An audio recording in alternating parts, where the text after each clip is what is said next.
48 heures après l'annonce officielle de sa candidature à l'élection présidentielle d'octobre 2025, le président de la République du Cameroun, son Excellence Paul Biya, a accordé une audience au mardi 15 juillet 2025 à Monseigneur José Avelino Betancourt, nonce apostolique au Cameroun et en Guinée équatoriale. Monseigneur José Avelino Betancourt, nonce apostolique.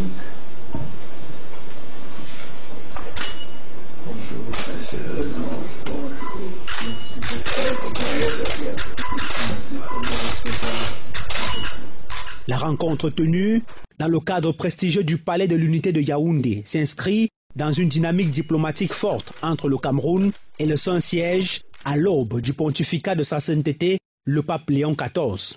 Ce moment marque non seulement la première sortie officielle du chef de l'État après la convocation du corps électoral, mais également un témoignage éloquent de l'importance qu'il accorde au partenariat stratégique sur le plan international. Dans une atmosphère empreinte de cordialité et de respect mutuel, les deux personnalités ont échangé sur des sujets d'intérêt commun. Le nonce apostolique, en sa qualité de représentant du Vatican, a réaffirmé la volonté du Saint-Siège de poursuivre une coopération mutuellement bénéfique avec le Cameroun. Le Saint-Siège et le Cameroun ont des relations exceptionnelles. Le mois de novembre passé, on a eu ici la visite de notre secrétaire de rapport avec les États, Monseigneur Paul Richard Gallagher. C'est notre ministre de l'INAREX pour dire.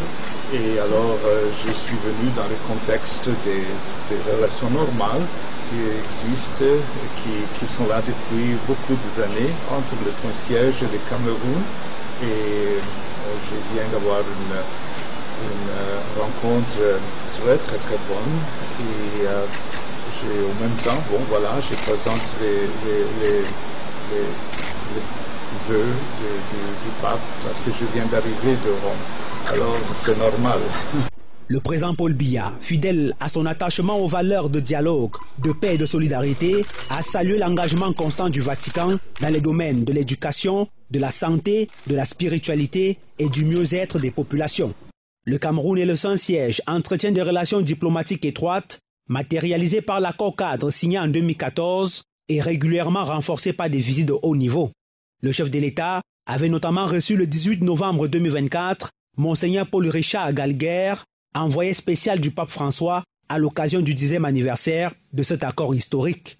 Les échanges entre les deux États sont réguliers et soutenus, en témoigne la présence effective du Cameroun à plusieurs événements majeurs du calendrier du Vatican, notamment les obsèques du pape François et l'inauguration du pontificat du pape Léon XIV.